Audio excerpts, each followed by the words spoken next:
We're having a talk by our David Feinsilver Award recipient today, Arpita Gupta, and I'll say a little bit about her and her talk. Okay, Arpita is from the Indian Institute of Technology in Kanpur, India. Okay, good. Her thesis, right, is supervised by Kumarabi Priya.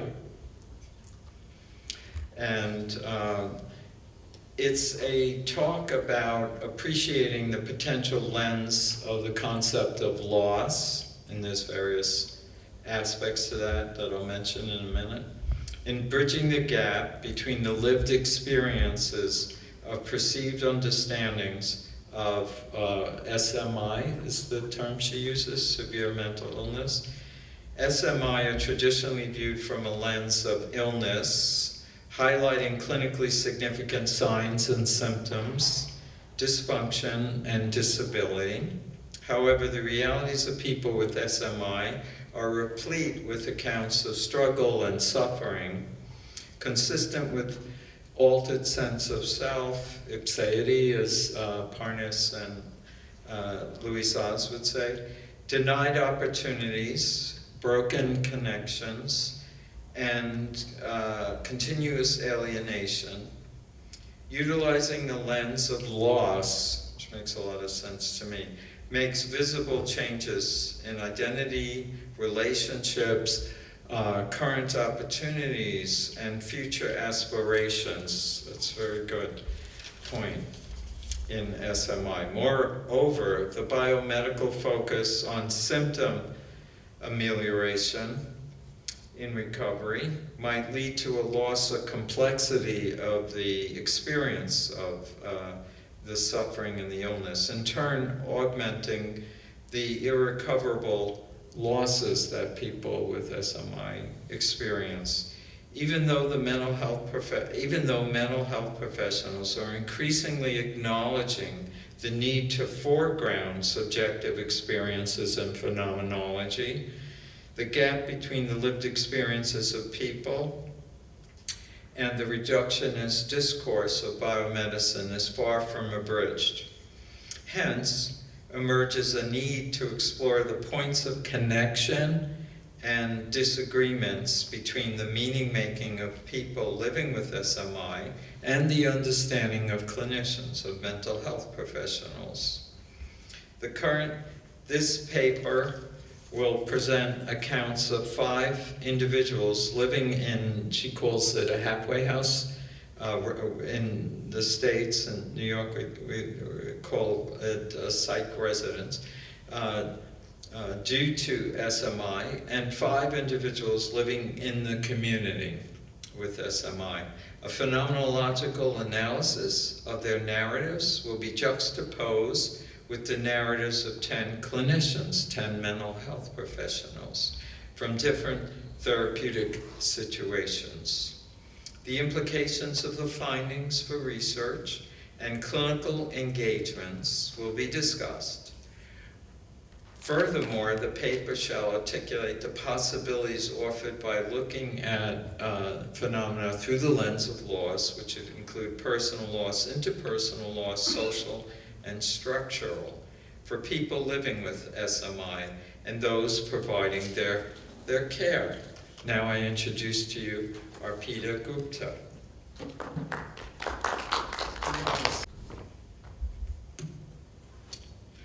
Thank you, Brian, for that. I think I'll first start with talking a little more about me. I am a doctoral student at IIT Kanpur, and Kanpur is known for being the site of the first freedom struggle in 1857, and it's also known as the Manchester of India. So with an estimated population of around 4 million right now, and all of this is relevant, which I'll let you know eventually in the presentation. So now what I'm going to present, or the title of my talk, is What is Lost, and a qualitative inquiry into narratives around severe mental illness. What I'm presenting is a small part of my doctoral work, and this is going to be the outline of the presentation. Well, I'll first introduce, although Brian has introduced the context of this work, I'll talk a little more about that. I'll talk about the study, then the narratives of the people that I came across during my work, exploring and understanding what loss in SMI was brought forth by people as well as clinicians, and then implications of this work. Now, my qualitative research training has drilled in me that it's important to locate the researcher, because there's a me which I bring to this study, just like a me the participants bring with them.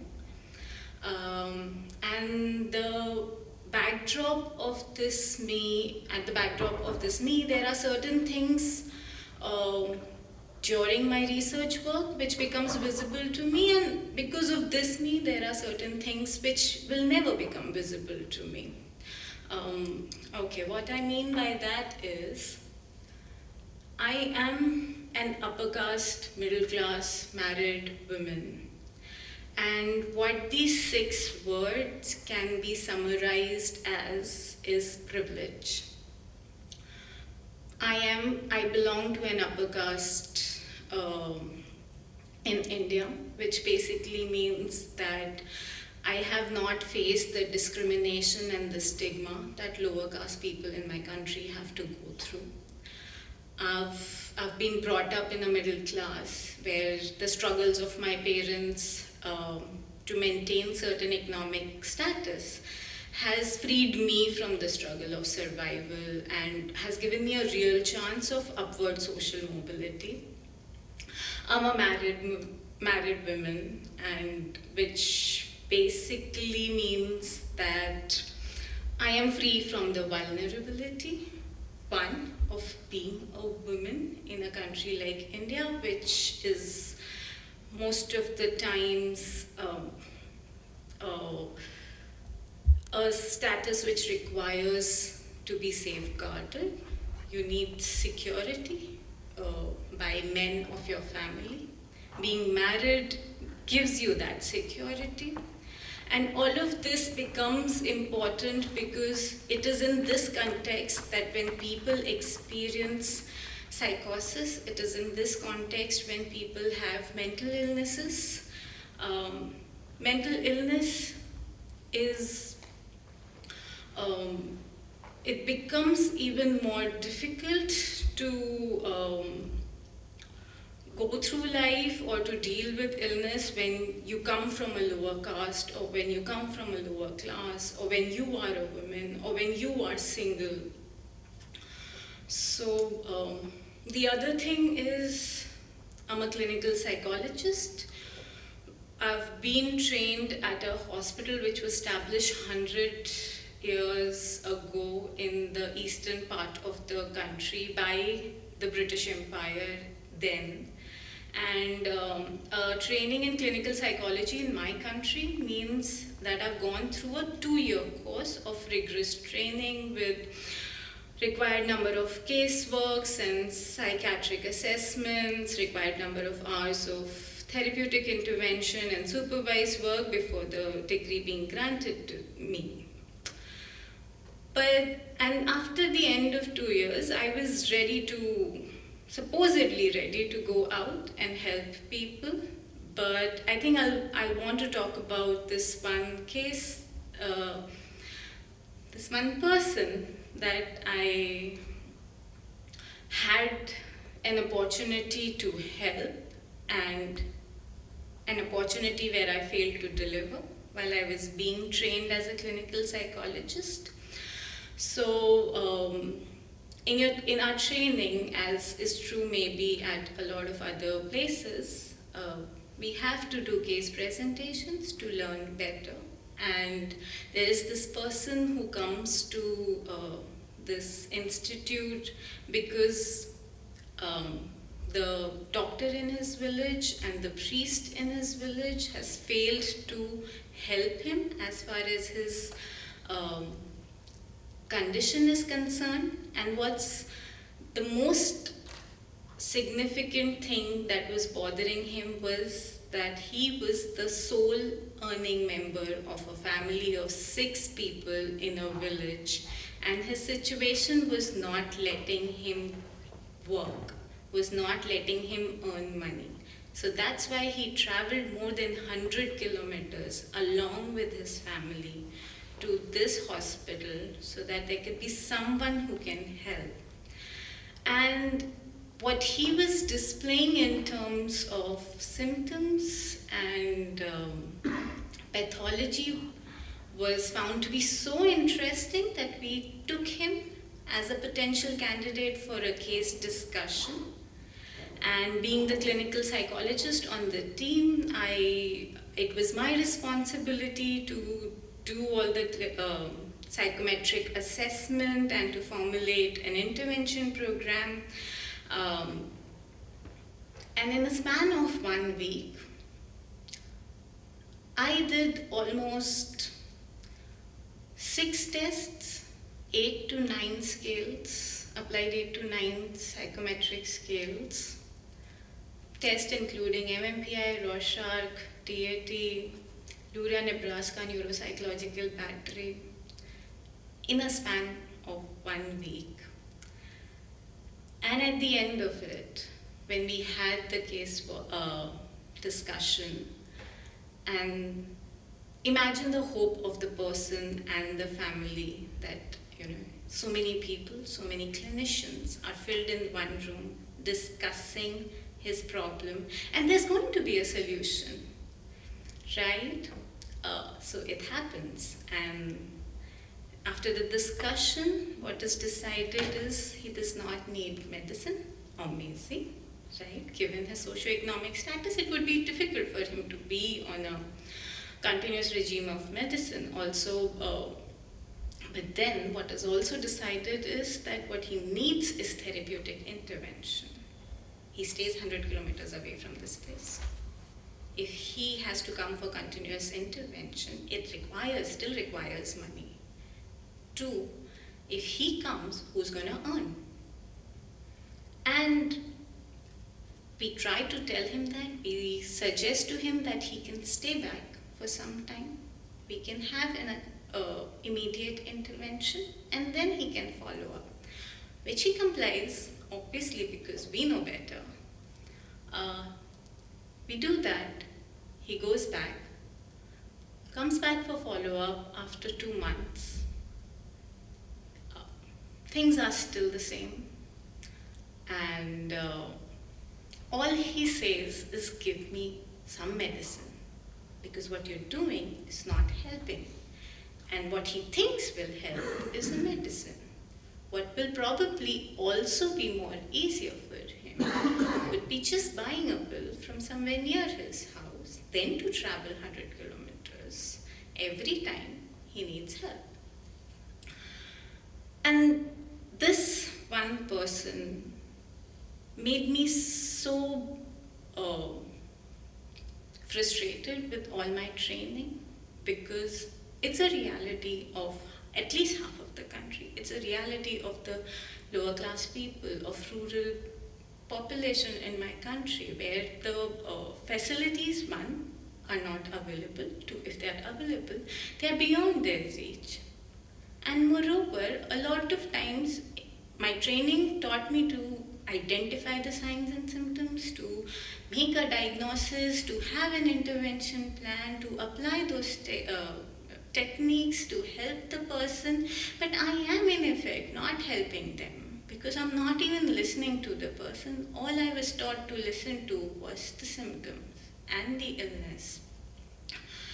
So once I completed my training, I decided I wanted to understand people more. I wanted to help them better, which led me to research this area.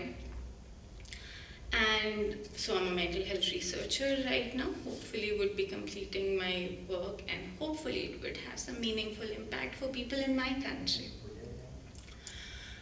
So now I am using the term severe mental illness, which can basically mean that it's a debilitating psychological problem which impairs a person's ability to engage meaningfully and be functional in personal, interpersonal, social spheres of their life. But the notion of severe mental illness elicits notions of illness with emphasis on signs, symptoms, and amelioration of those signs and symptoms for any recovery to be possible. For my study, when I talk about severe mental illness, I've focused on schizophrenia, bipolar disorder, and schizoaffective disorders in terms of including the narratives of people who've been given this diagnosis at any point in their life.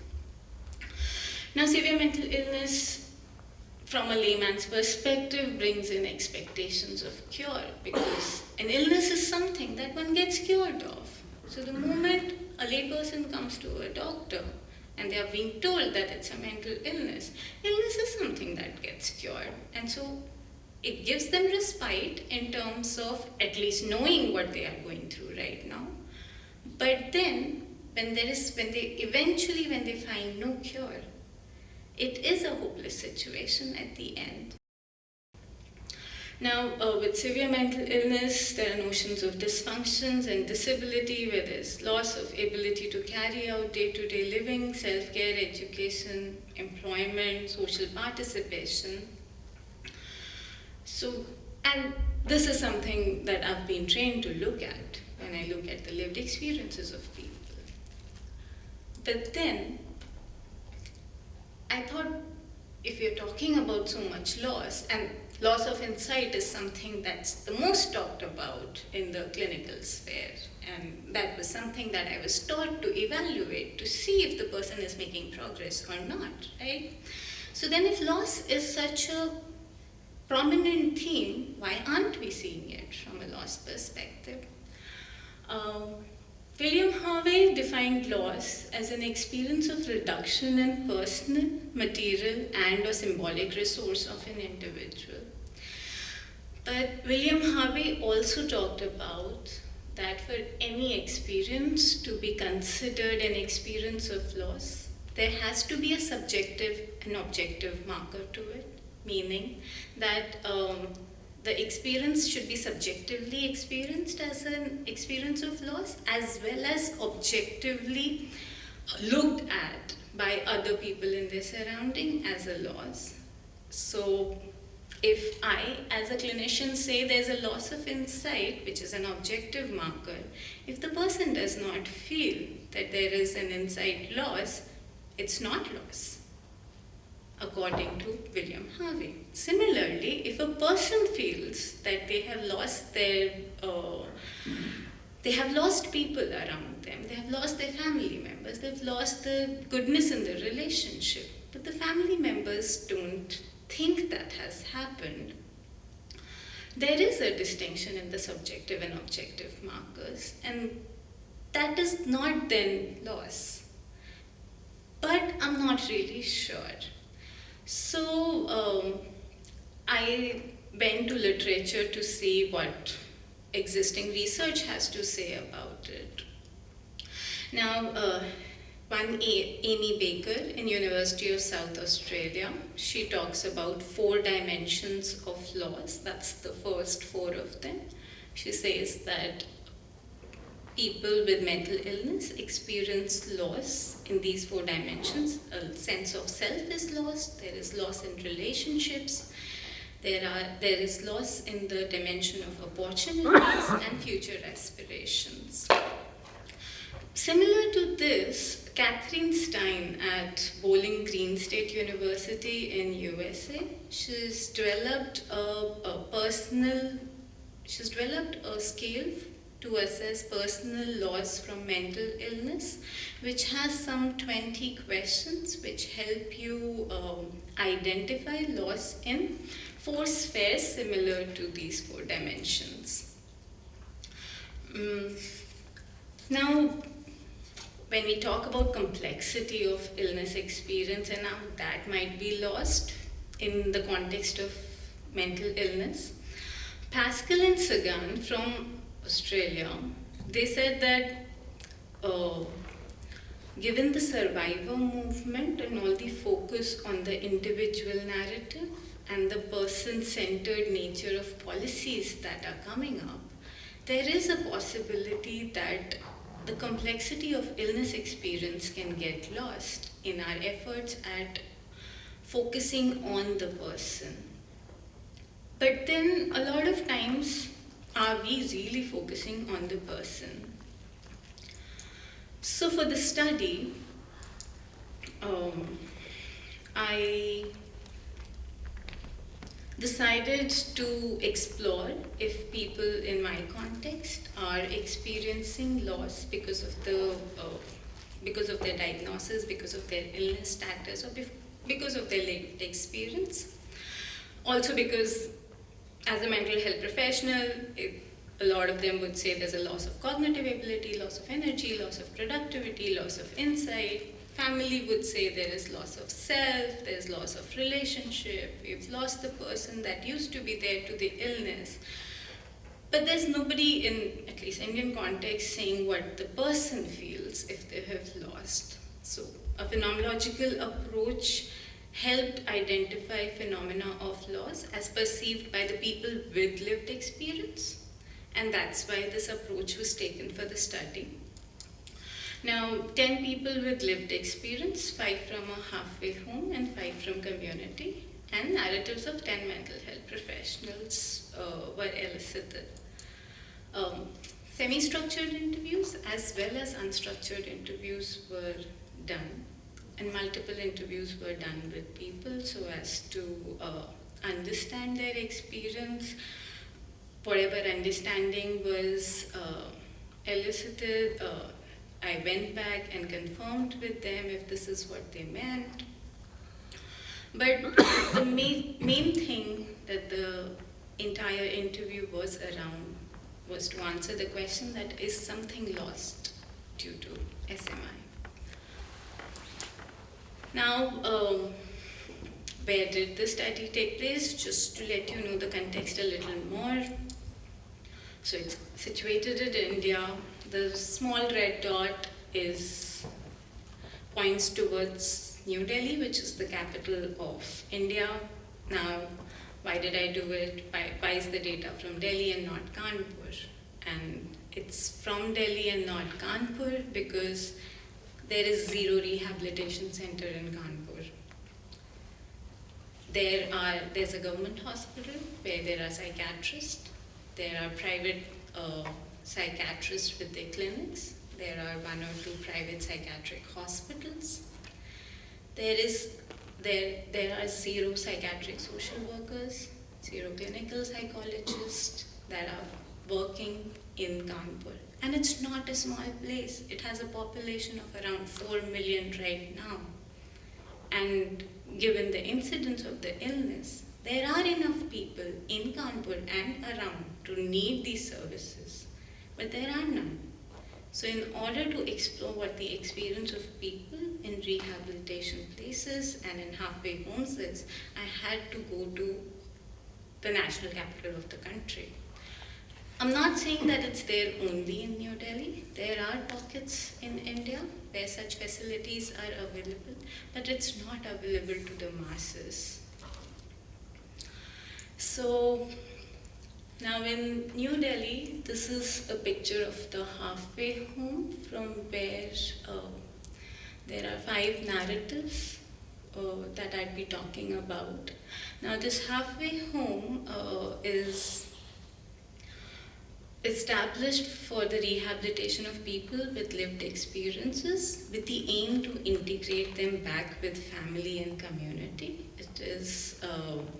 It is under Richmond Fellowship Society, which is my understanding, an international body of existence. It has 5 different centers in India, but it has centers outside India as well.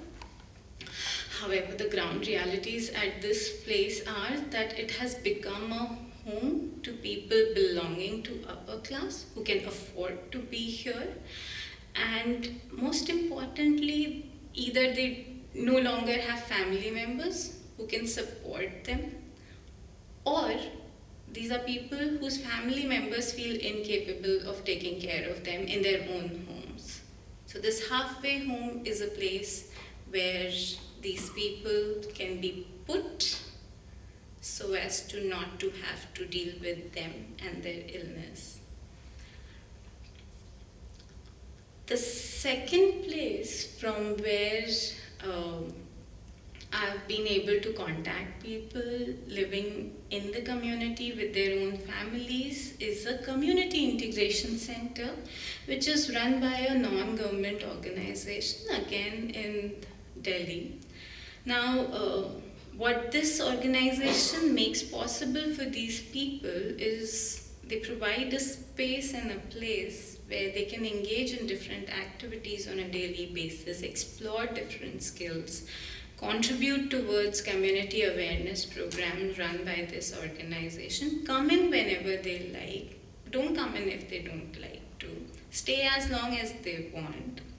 And that way it's a very flexible place, but then again, most of the activities take place in English, which excludes a lot of people in our country.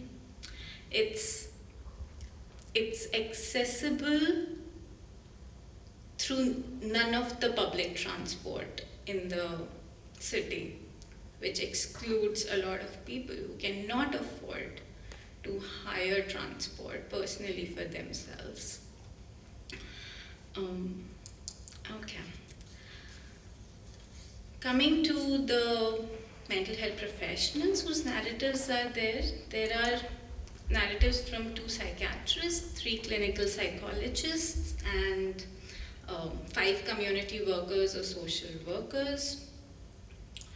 And just to give you an idea of what they think about loss for people with lived experience, this is a clinical psychologist in a government hospital in Delhi who says that it's difficult for these people to understand or voice their loss because loss is such an abstract term that it's not possible for them to understand it. Or they are probably so busy in their own struggles that they do not talk about loss. So for this person, the idea that these people might be experiencing loss or they are cognizant of the loss due to the illness does not exist. A psychiatric social worker with a 14-year experience of working with these people says the loss is huge for families. And that's all she would talk about because that's what has been the focus or that's which has been visible for her. She's not been able to see the loss experienced by these people in her 14 years of practice so far. That's a private practicing psychiatrist for last 10 years. I think she's amongst the few voices who says that there are definitely losses, but it's our responsibility as clinicians to bring this topic up because she feels people might not talk about it. But I feel one has to really reflect on the context and on the circumstances which do not allow people to talk about loss, let alone them having the ability or not having the ability to talk about it. It's a case from an NGO with 5 years experience who identifies that people lose connections and they are isolated, and then the families, though being a source of support, can also become source of neglect and torture, and that's a loss. Coming to people living with severe mental illness, so The 5 people living in the halfway home, just to give you some idea, they were of an average age of 57 years. The narrative consists of 1 from a male person and 4 from females, 4 women, which is indicative of how the dynamics of how the place works. The halfway home is majorly habitated by people who are in the later years of their life, because that's when the family has finally given up on them, or there's no one in the family to take care of them. They're majorly females, they're majorly women who have been left in these halfway homes, because men, even if they have mental illness, thanks to patriarchy, are still supported in the country. But women are much easier to be marginalized, to be left on their own. Amongst the 5 narratives from the community, the average age of these 5 people were 37 years, which says that these were the younger lot, and hopefully if they are able to recover better or find something, or let's say settle in life or return back to normalcy, and these are all the words I'm taking from their own narratives, there's a high chance that they might not end up in a halfway home like these other people. The narratives are 3 from men and 2 from women.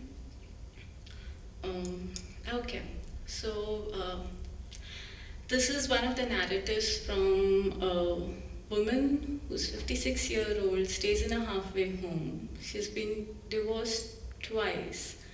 She was given a diagnosis of schizophrenia long back, and the only reason why she's staying in this halfway home is because father died 10 years back, the only immediate family member who was taking care of her. And post that, she was staying all by herself in the home, till one day she let a stranger in. She was raped by the person, became pregnant, and the extended family finally decided it's not safe to let her be on her own in the world. And so they decided that she should be sent to this halfway home for her own security. And she didn't want to come, she says. She feels her freedom is curbed, but apparently the family is doing it for her own good. This is another person. She's a single woman of 57 years of age, again with a diagnosis of schizophrenia.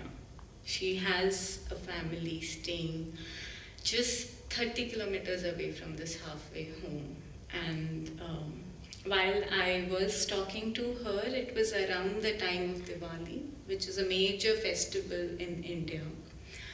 And a lot of people in the halfway home would be visited by their family members because it's a festival time and they might want to take them for a day or 2.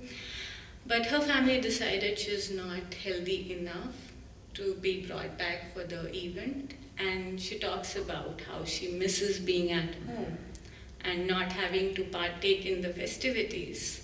But most importantly, what she misses is having someone she can talk to. She can cry if she's sad, but she feels there's no one, despite the fact that her immediate family just stays 30 kilometers away from this place. Now that's a narrative of a person from the community who visits the Community Integration Center, and he talks about how he's not taken seriously because of the illness and how he's not financially independent, and he stays with his father and his mother. He's 38, the parents are in their 50s and in their 60s, and he has 2 siblings who are also living nearby. But from buying clothes for himself to deciding what food he would take, everything is decided by the siblings. And so he feels that not just financial independence, he does not have independence even for his personal choices and decisions. This is a narrative from a 32-year-old person with a diagnosis of schizophrenia. He talks about how the situation in India is bad, how the private hospitals are costly, how the government hospitals are so crowded that the clinicians, even if they want, they don't have time to give to people. And he has so many experiences to share where he feels that nobody gave him enough time, nobody gave him enough or the right direction, and it's a loss. It's a loss for people to be in a situation as compared to people who have all those facilities. So now we're coming to loss in severe mental illness. These are the 4 domains in which I could find the narratives to fit in. In the area of, in the domain of personal, what appears in blue or some shade of blue is the narrative or the theme that were elicited from the narratives of clinicians, mental health professionals. And what appears in red is the theme that came up from the narratives of people with lived experiences. So in the domain of personal, a lot of clinicians talked about how the independence is lost, which was also talked about by a lot of people. But qualitatively, one could say that people talked about how their own self-determination gets lost and not just the independence.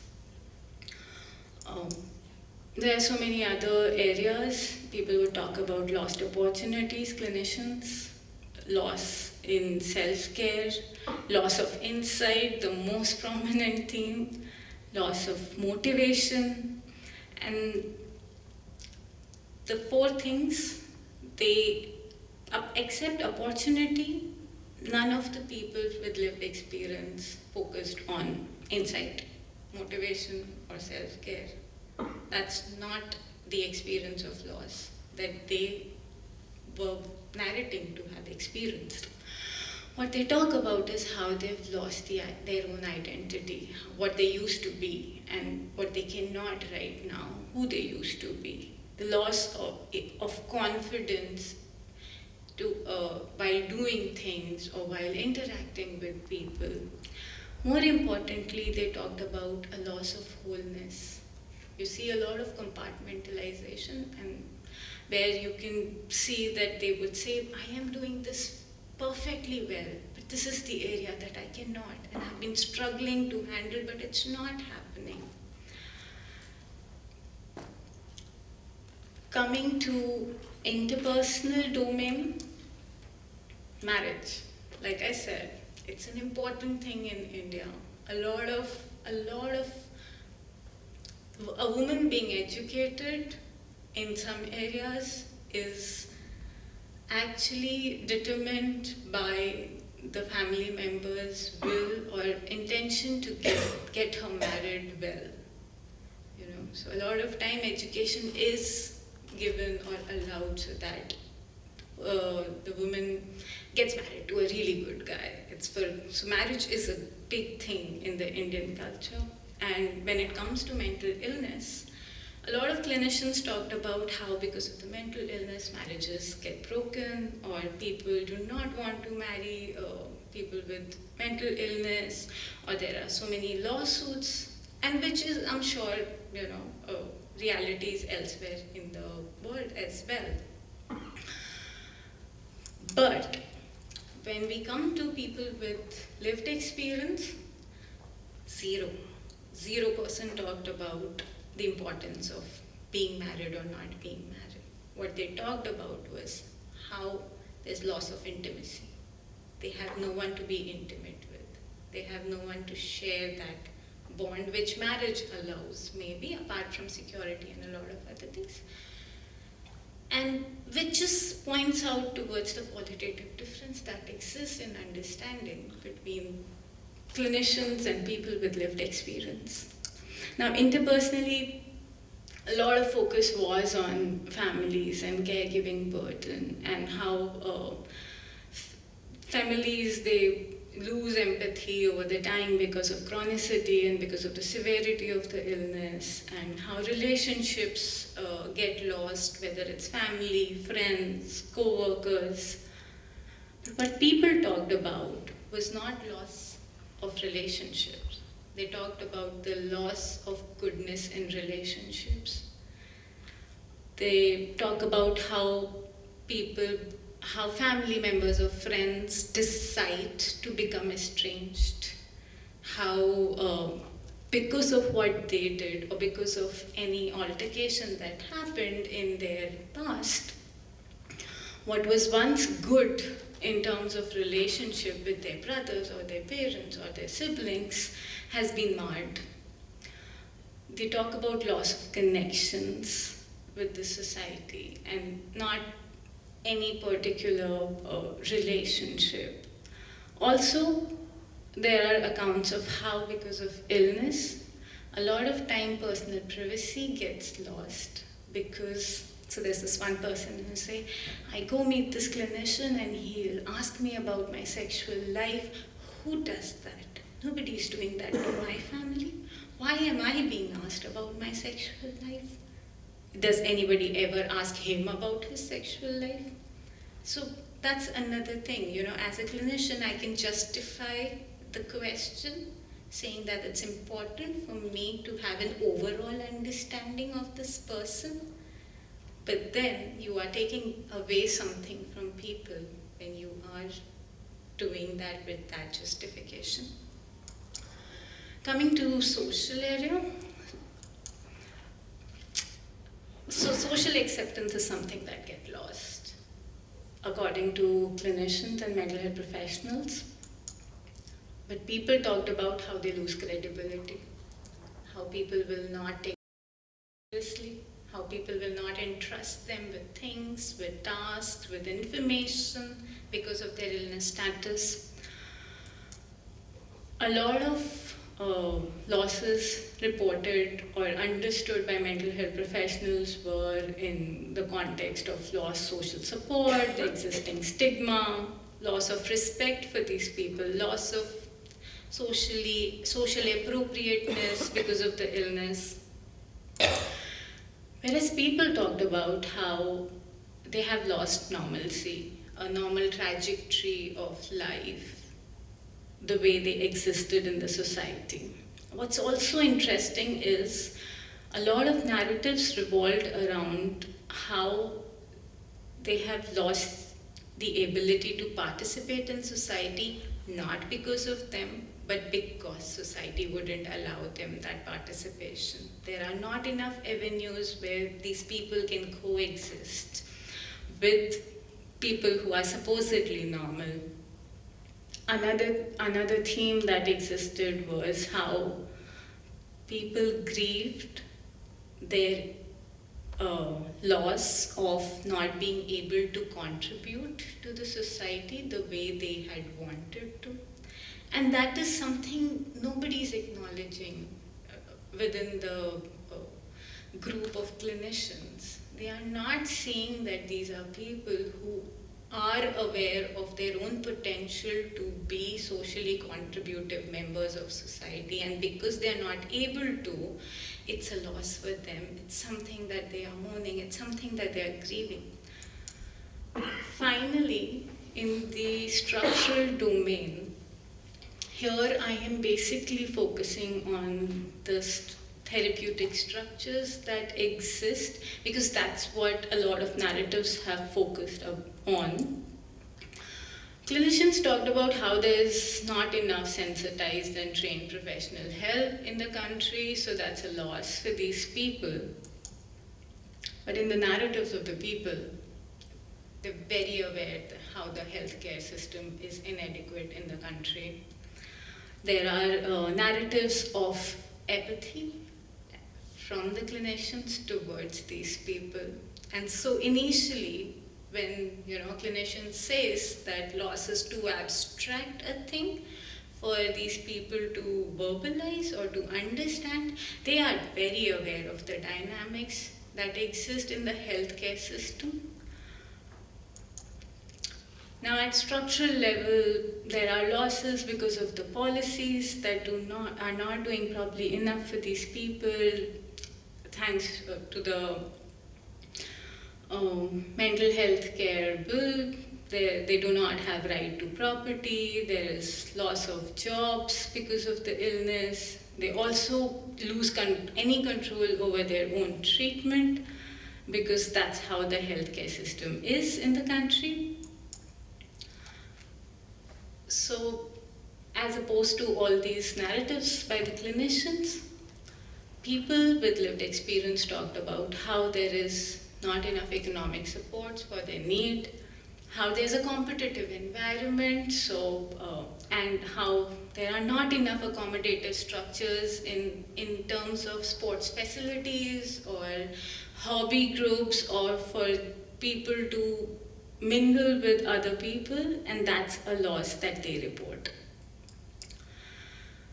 So now coming back to the lens of loss and what becomes visible when you apply a lens of loss to understand the lived experience of these people. What it does, according to Harvey, to any experience of loss is that it normalizes the experience. Because loss is something that is experienced by everyone at some point or the other, in some way or the other. What also happens is the lens of loss makes a space for secondary losses to be articulated, as opposed to the primary loss of cognitive abilities and functioning. The needs beyond the illness get identified or get catered to, because just like in the aftermath of a death, we are very aware of the needs of a person beyond the need to grieve the dead person. Similarly, using the lens of loss, we might be able to also appreciate the needs of a person beyond the illness need. Now, loss makes available an individual's potential for reintegration, because if you say that loss is something that is available, or how to be around loss is something that's available for every individual, it says that every individual has the potential for reintegration in the aftermath of loss. What also becomes visible is a grief route to personal recovery for people with lived experience. And Harvey says that every loss experience is accompanied by a lost sense of safety, mastery, and control. And so these areas become a given as potential areas of care when we are thinking about loss for people with lived experience. Now, coming to what are the implications of this work or applying a lens of loss. At the level of research, one can see that personal, interpersonal, social, and structural losses are the potential domains in which people experience loss, and it can possibly be explored further. One see that there's a qualitative distinction in the understanding of loss in SMI between the people with lived experience and mental health professionals. There's a disparity also in terms of an internal and external attribution given in the context of loss, as in a lot of narratives of people with lived experience talk about how the loss has come about because of something or done or not done in the environment, whereas in the narratives of mental health professionals, the loss has emerged from within an individual, and how this disparity is an important one to note, because it indicates towards the attitude of how people are approaching the concept of loss in SMI. Now, in the context of clinic and in context of care, SMI, when seen from a lens of loss, makes visible the potential for personal growth as well as personal deterioration. The knowledge of loss experience that the loss lens makes available, what it makes also available is an opportunity to recruit people's already existing know-how of how to be around laws. So then how to know what care is required and what would care look like in context of SMI. It also makes possible reintegration, which requires not just a change in the person, but also change in the environment for recovery, either clinical, personal, or social, to take place.